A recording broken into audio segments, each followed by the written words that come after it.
Assalamualaikum warahmatullahi wabarakatuh. Anak-anak sekalian, selamat berjumpa kembali dalam video layanan materi bimbingan dan konseling. Kali ini Bapak menyampaikan bidang layanan pribadi dengan topik atau tema layanan potensi diri. Setelah menonton video ini, kalian diharapkan pertama dapat memahami pengertian potensi diri, kedua memahami macam-macam potensi diri, ketiga mengenali potensi diri sendiri, dan yang keempat kalian diharapkan dapat menggali potensi diri. Untuk itu anak sekalian, berharapkan kalian bisa tetap menonton video ini dari awal hingga selesai sehingga memahami materi secara utuh. Untuk itu simak baik-baik. Anak sekalian, kita mulai dari pengertian potensi diri, yaitu dari atau menurut Wiono, potensi adalah kemampuan dasar dari seseorang yang masih terpendam dan menunggu untuk dimunculkan menjadi kekuatan yang nyata. Potensi bisa diartikan sebagai kemampuan yang masih terpendam dan siap untuk diwujudkan dan dapat dimanfaatkan dalam kehidupan manusia itu sendiri.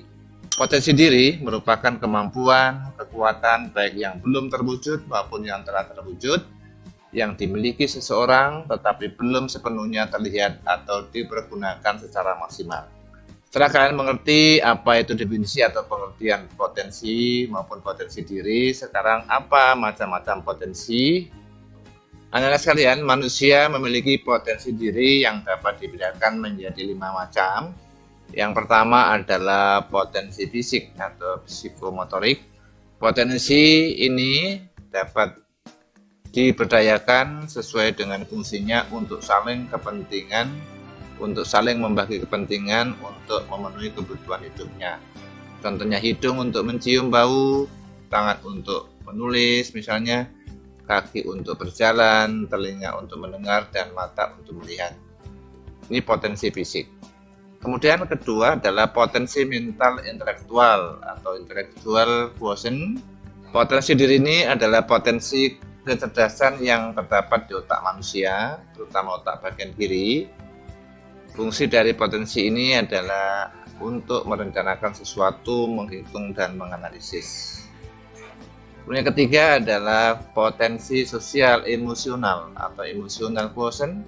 Potensi ini, anak sekalian, potensi diri ini sama dengan potensi mental intelektual, tetapi potensi ini terdapat di otak manusia bagian kanan. Fungsinya adalah untuk bertanggung jawab, mengendalikan amarah, motivasi, dan kesadaran diri. Keempat, potensi mental spiritual atau spiritual quotient.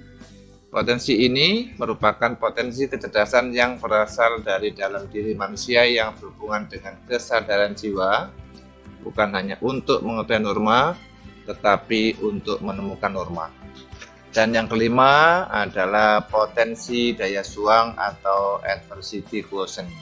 Potensi ini anak sekalian sama seperti potensi mental spiritual, potensi daya juang juga berasal dari dalam diri manusia dan berhubungan dengan keuletan, ketangguhan, dan daya juang yang tinggi. Berikutnya adalah bagaimana tips mengenali potensi diri. Pertama adalah kenali diri sendiri. Bagaimana caranya untuk mengenali diri sendiri, anak-anak sekalian?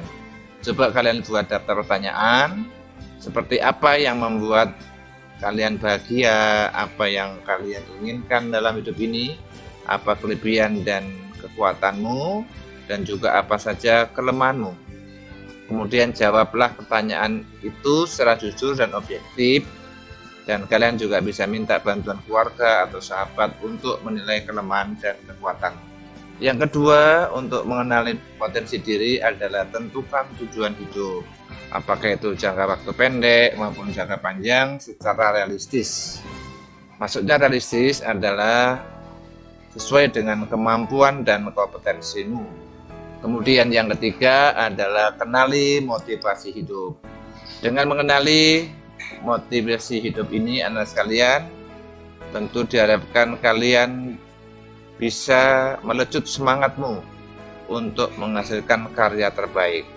Coba kenali apa motivasi hidupmu sehingga kalian memiliki kekuatan dan dukungan moral dalam dirimu. Keempat, hilangkan negative thinking atau berpikir negatif. Kenapa demikian? Karena hal itu bisa menghambat langkahmu mencapai tujuan. Setiap kali kalian menghadapi hambatan, jangan menyalahkan orang lain. Lebih baik coba evaluasi kembali. Langkahmu mungkin ada sesuatu yang perlu diperbaiki. Kemudian melangkahlah kembali jika kalian telah menemukan jalan yang mantap. Kemudian yang kelima adalah jangan mengatiri diri sendiri. Apa maksudnya anak-anak sekalian? Jika terjadi sesuatu yang tidak diinginkan dalam mencari tujuanmu, janganlah menyesali dan mengadili dirimu sendiri berlarut-larut. Kenapa? Karena bisa akan membuang waktu dan energi. Lebih baik bangkit dan tataplah masa depan. Jadikan kegagalan sebagai pengalaman dan pelajaran untuk maju.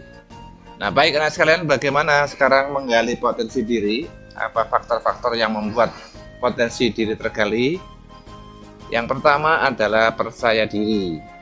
Anak-anak sekalian, kenapa ini penting percaya diri ini? Karena kurangnya percaya diri bisa menghilangkan kesempatanmu untuk menggali potensi dirimu. Maka percaya diri sangat penting untuk menggali potensi dirimu. Kemudian yang kedua, hobi dan minat. Jika kalian mengerjakan sesuatu yang kalian sukai, bahkan sebagai hobi atau minat, tentu akan menghasilkan sesuatu yang memuaskan.